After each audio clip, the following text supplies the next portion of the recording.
Pass এন্টারটেইনমেন্টে আপনাদের স্বাগত। আজকের গল্প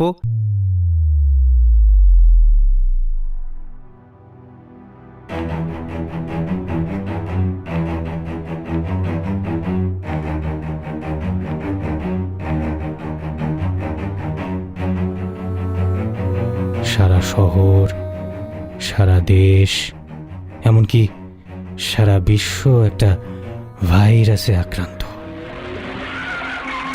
ঠিক তখনই একটা গাড়ির ব্রেক কষার আওয়াজ পাওয়া গেল। চাকার সাথে রাস্তার ঘর্ষণের ফলে কেমন যেন একটা কান্নার আওয়াজের মতন শোনালো। পেছন থেকে বেশ জোরেই আসছে গাড়িটা। হেডলাইটে এই গাঢ় অন্ধকার ছিন্ন বিচ্ছিন্ন হয়ে গেল। সম্ভবত ওই সাইলেন্সার নাকি ওইটাই হয়তো লাগানো ছিল। আপনি সাইলেন্সার দেখেছেন?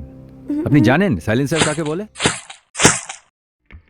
শুভদত্তম, আমরা পুরো বাড়ি ঘিরে ফেলেছি। আমাদের কাছে ইন্টেল আছে যে তুমি এই বাড়িতেই আছো। এত কিছুর পরেও আমরা তোমাকে সুযোগ দিচ্ছি, তোমাকে 5 মিনিটের মধ্যে সদিচ্ছায় নিচে এসে ধরা দিতে হবে, নালে আমরা ভেতরে ঢুকতে বাধ্য হব। হিয়া মোর শোন কথা, আমি কাহারে ব্যক্ত করিব আমার এমন আকুল ব্যথা। যখন ঘনালো আধার জমাট গোপনে মুক্ত করিয়া ইরাম বলাই বাহুল্য, চিনি আর কাচের টুকরো মেঝেতে ছড়িয়ে পড়ে মিশেই গেল। আচ্ছা আপনিই বলুন, মেল শভিনিজম নাকি ওই কথাটা নিশ্চয়ই শুনেছেন, কিংবা পুরুষ শাসিত সমাজ। এই সমাজটা ওই রংমহল, শীষমহল, তারপরে কি মতিমহল, জঙ্গলমহল, যেখানেই থাকুক আমার অন্দরমহলে অন্তত নেই। পুরুষ শাসিত? তুমি আমাকে হাসালে। তুমি তো জানো না এই পৃথিবীতে পুরুষের উপর কি ধরনের অত্যাচার হয় বা হতে পারে। সেসব ঘটনা শুনলে তুমি আঁতকে উঠবে।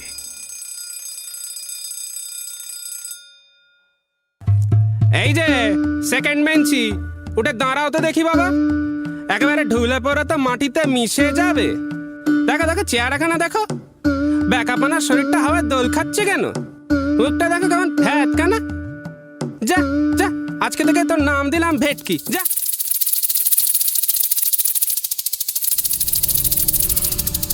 মাটি ঘষে ঘষে কিছু একটা আসছে। এই আওয়াজটা তার চেনা। এরকমই আওয়াজ সে পেয়েছিল সেদিন ছাদ থেকে, কিন্তু কি ছিল সেটা বিহান বুঝতে পারেনি।